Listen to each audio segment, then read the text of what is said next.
കഴിഞ്ഞ ഒരു വീഡിയോയിൽ നിലവിലൊരു കരയധിഷ്ഠിത യുദ്ധമുണ്ടായാൽ വിജയം ആരുടെ പക്ഷത്തായിരിക്കുമെന്ന് നമ്മൾ വിശകലനം ചെയ്തിരുന്നു. ഇന്നത്തെ വീഡിയോയിൽ ഒരു വായു അധിഷ്ഠിത യുദ്ധം നടന്നാൽ വിജയം ആരുടെ പക്ഷത്തായിരിക്കുമെന്ന് നമുക്കൊന്ന് വിശദമായി നോക്കാം. അതോടൊപ്പം ഈ സാങ്കല്പിക യുദ്ധത്തിൽ ഉണ്ടാകാൻ സാധ്യതയുള്ള എല്ലാ വശങ്ങളെപ്പറ്റിയും നമുക്കൊന്ന് വിശകലനം ചെയ്യാം. അതിനു പുറമെ ചൈനയുമായി സമ്പൂർണ്ണ സംഘർഷത്തിലേക്ക് നയിച്ചേക്കാവുന്ന സാഹചര്യങ്ങളെക്കുറിച്ച് നമ്മൾ എപ്പിസോഡ് 1-ൽ വിശദീകരിച്ചിരുന്നു. എങ്കിലും നമുക്കിവയൊന്ന് ചുരുക്കി പറയാൻ ശ്രമിക്കാം. ചൈനീസ് നേതാക്കളുടെ ഭ്രാന്തമായ തീരുമാനങ്ങളനുസരിച്ച് അരുണാചൽ പ്രദേശിലോ ലഡാക്കിലോ ചൈനീസ് സൈന്യം ആക്രമണം നടത്തുക എന്നതും, അല്ലെങ്കിൽ ഗാൽവാൻ വാലി സംഭവം പോലെയുള്ള ചെറിയ ഏറ്റുമുട്ടലുകൾ വലിയ പോരാട്ടങ്ങളായി മാറുക എന്നതുമാണ് നിലവിലൊരു പൂർണ്ണ യുദ്ധത്തിലേക്ക് വഴിവെച്ചേക്കാവുന്ന പ്രധാന സാധ്യതകൾ. ഇനി നമുക്ക് വിഷയത്തിലേക്ക് വരാം. ഫ്ലീറ്റുകളുടെയും തന്ത്രപ്രധാന ആയുധങ്ങളുടെയും കാര്യത്തിൽ ഇന്ത്യൻ വ്യോമസേനയുമായി താരതമ്യപ്പെടുത്തുമ്പോൾ ചൈനീസ് വ്യോമസേന ശക്തമാണെന്ന് ചൈന അവകാശപ്പെടുന്നു. അതേസമയം പരിചയസമ്പന്നരായ സൈനികരുമായി ചേർന്ന് കൂടുതൽ വിശ്വസനീയമായ പ്ലാറ്റ്ഫോമുകളും തന്ത്രപരമായ താവളങ്ങളുമായാണ് ഇന്ത്യൻ വ്യോമസേന ശക്തി പ്രകടിപ്പിക്കുന്നത്. നമുക്ക് ലഭ്യമാകുന്ന വസ്തുതകളെയും സാങ്കേതിക സവിശേഷതകളെയും അടിസ്ഥാനമാക്കിയുള്ളതാണ് ഈ വിശകലനം. ആദ്യമായി ചൈന അവകാശപ്പെടുന്ന അവരുടെ ശക്തി എന്താണെന്ന് നമുക്കൊന്ന് നോക്കാം.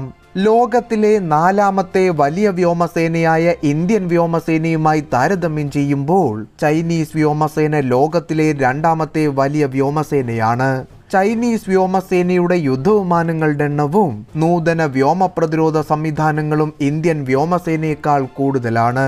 ഇന്ത്യൻ വ്യോമസേനയുടെ 900ഓളം യുദ്ധവിമാനങ്ങളുമായി താരതമ്യം ചെയ്യുമ്പോൾ ചൈനീസ് വ്യോമസേന അതിൻ്റെ ഇരട്ടിയോളം, അതായത് 2000ഓളം യുദ്ധവിമാനങ്ങളെ പ്രവർത്തിപ്പിക്കുന്നു. ഇന്ത്യൻ വ്യോമസേനയെ അപേക്ഷിച്ചൊരു ലോങ് റേഞ്ച് സ്ട്രാറ്റജിക് ബോംബർ ഫ്ലീറ്റും combat drone, airborne warning and control system aircraft എന്നിവയും ചൈനീസ് വ്യോമസേന കൂടുതലായി പ്രവർത്തിപ്പിക്കുന്നു. ഇനി നമുക്ക് ഇന്ത്യൻ വ്യോമസേനയുടെ ശക്തികളെപ്പറ്റി ഒന്ന് നോക്കാം. ചൈനീസ് വ്യോമസേനയെ അപേക്ഷിച്ച് ഇന്ത്യൻ വ്യോമസേന പൈലറ്റുമാർക്ക് മികച്ച ഉയരത്തിലുള്ള യുദ്ധദൗത്യങ്ങളിൽ പരിചയമുണ്ട്. കൂടാതെ LACക്ക് സമീപമുള്ള സൈനിക താവളങ്ങളുടെ തന്ത്രപരമായ സ്ഥാനം ഇന്ത്യയുടെ ആകാശാസ്തികൾക്ക് തടസ്സമില്ലാത്ത പിന്തുണ ഉറപ്പാക്കുന്നു. പോരാട്ടങ്ങളിൽ കഴിവ് തെളിയിക്കപ്പെട്ട ഏരിയൽ പ്ലാറ്റ്ഫോമുകളായ AH-64E അപ്പാഷെ, CH-47F ചിനൂക്ക് എന്നിവ സംഘടനകളിൽ വിശ്വാസ്യത ഉറപ്പാക്കുന്നു. അതോടൊപ്പം ഇന്ത്യൻ വ്യോമസേനയുടെ ആധുനിക ഗതാഗത വിമാനങ്ങൾ പ്രവർത്തന മേഖലകളിലേക്ക് ഉപകരണങ്ങളും വിതരണങ്ങളും വേഗത്തിൽ കൈമാറാൻ സഹായിക്കുന്നു. സ്റ്റെൽത്ത് സവിശേഷതകളുള്ള 5ാം തലമുറ യുദ്ധവിമാനമാണെന്ന് അവകാശപ്പെട്ടിരുന്ന J-20 ചൈനീസ് വ്യോമസേന നിലവിൽ ഉൾപ്പെടുത്താൻ തുടങ്ങിയിട്ടുണ്ടെങ്കിലും ഇന്ത്യൻ വ്യോമസേനയുടെ 4.5 തലമുറ വിമാനമായ റാഫേലിനേക്കാൾ മികച്ചതല്ല എന്നത് ഇന്ത്യൻ വ്യോമസേനയ്ക്ക് മുൻതൂക്കം നൽകുന്നു. ഇനി നമുക്ക് ഇന്ത്യൻ വ്യോമസേനയുടെയും ചൈനീസ് വ്യോമസേനയുടെയും എയർഫോഴ്സ് ടെക്നോളജികളെ പറ്റിയൊന്ന് നോക്കാം. ചീഫ് ഓഫ് എയർ സ്റ്റാഫ് നയിക്കുന്ന ഇന്ത്യൻ വ്യോമസേനയ്ക്ക് western, eastern, central, south western, southern, training, maintenance എന്നിവ ഉൾപ്പെടെ 7 കമാൻഡുകളാണുള്ളത്. കൂടാതെ ഇന്ത്യൻ വ്യോമസേനയുടെ ആക്റ്റീവ് ഡ്യൂട്ടി ഫോഴ്സ് ഏകദേശം 1,40,000 ആണ്. Eastern, southern, western, northern, central എന്നിവ ഉൾപ്പെടെ 5 കമാൻഡുകളാണ് ചൈനീസ് വ്യോമസേനയ്ക്കുള്ളത്. കൂടാതെ ചൈനീസ് വ്യോമസേനയുടെ ആക്റ്റീവ് ഡ്യൂട്ടി ഫോഴ്സ് ഏകദേശം 3,30,000 ആണെന്ന് പറയപ്പെടുന്നു. ബോംബറുകൾ, മൾട്ടി മിഷൻ തന്ത്രപരമായ ആക്രമണ വിമാനങ്ങൾ എന്നിവയുൾപ്പെടെ 2,700 യുദ്ധവിമാനങ്ങൾ ചൈനീസ് വ്യോമസേന പ്രവർത്തിപ്പിക്കുന്നു. ഏറ്റവും പുതിയ കണക്കുകൾ പ്രകാരം ഏകദേശം 900 യുദ്ധവിമാനങ്ങൾ ഉൾപ്പെടെ 1,700-ലധികം വിമാനങ്ങൾ ഇന്ത്യൻ വ്യോമസേന പ്രവർത്തിപ്പിക്കുന്നു. മികച്ച ഉയരത്തിലുള്ള യുദ്ധത്തിന്റെ കാര്യത്തിൽ ഇന്ത്യൻ വ്യോമസേന ചൈനയേക്കാൾ മേധാവിത്വം പുലർത്തുന്നു. കാരണം അടുത്തുള്ള എയർബേസുകളുടെ പിന്തുണയോടെ ഇന്ത്യൻ വ്യോമസേനയുടെ മിക്ക വിമാനങ്ങളും എല്ലാ കാലാവസ്ഥയിലും ഉയർന്ന ഉയരത്തിൽ പറക്കാൻ പ്രാപ്തിയുള്ളവയാണ്. അതേസമയം ടിബറ്റിനടുത്തുള്ള എയർബേസുകളിലെ പ്രതികൂല കാലാവസ്ഥയെ അതിജീവിച്ച് ചൈനീസ് വിമാനങ്ങൾക്ക് പരിമിതമായ വിതരണങ്ങളും ഇന്ധനങ്ങളും ഉപയോഗിച്ച് പറക്കേണ്ടി വരും. എന്നിരുന്നാലും നിലവിൽ ചൈന ടിബറ്റിൽ സൈനിക വ്യോമ മേഖലകൾ വികസിപ്പിച്ചുകൊണ്ടിരിക്കുകയാണെങ്കിലും ഇന്ത്യൻ മേധാവിത്വം ഇതുവഴി തകർക്കാൻ ചൈനയ്ക്കാകില്ലെന്ന് കരുതപ്പെടുന്നു. J-10, J-11, J-16, സുഖോയ് 30 എന്നിവ ഉൾപ്പെടെ 600 4ാം തലമുറ പോരാളികൾ ചൈനീസ് വ്യോമസേന പ്രവർത്തിപ്പിക്കുന്നു. കൂടാതെ 5ാം തലമുറ പോരാളികളായ J-20, J-31 എന്നിവയുടെ വികസനത്തിലും ചൈന നിലവിൽ ശ്രദ്ധ കേന്ദ്രീകരിക്കുന്നു. അതേസമയം റാഫേൽ പോരാളികളെ ഇന്ത്യൻ വ്യോമസേന പ്രവർത്തിപ്പിക്കുന്നത് ചൈനയുടെ J-10, J-11, സുഖോയ് 27 യുദ്ധവിമാനങ്ങളെ അപേക്ഷിച്ച് വ്യോമ മേധാവിത്വം നിലനിർത്താൻ സഹായിക്കുമെന്ന് കരുതപ്പെടുന്നു.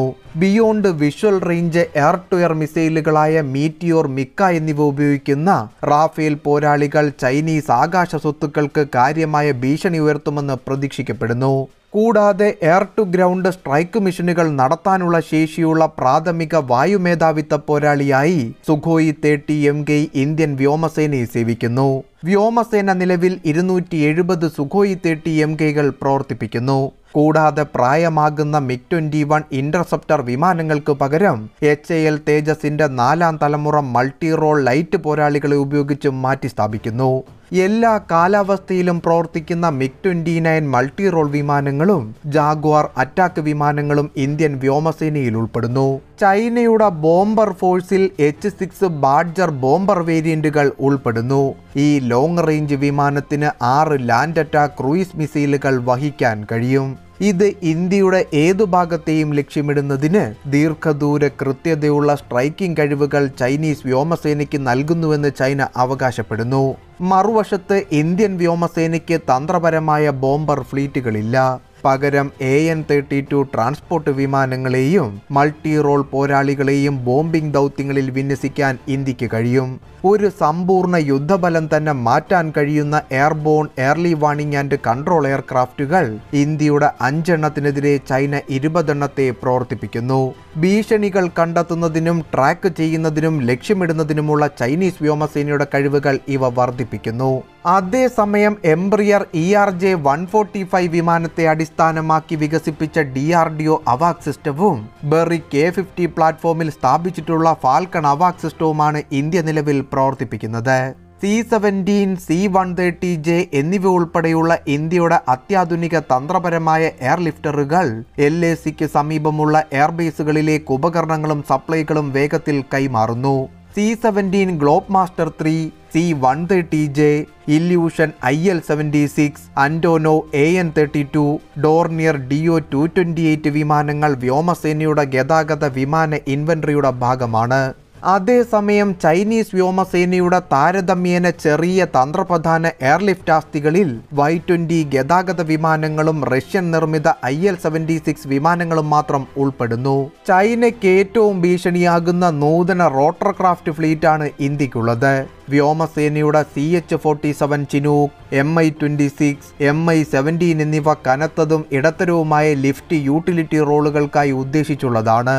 അതോടൊപ്പം HAL ലൈറ്റ് കോമ്പാറ്റ് ഹെലികോപ്റ്ററുകൾ, HAL രുദ്ര ആക്രമണ ഹെലികോപ്റ്ററുകൾ എന്നിവ യുദ്ധദൗത്യങ്ങൾക്കായി നീക്കിവച്ചിരിക്കുന്നു.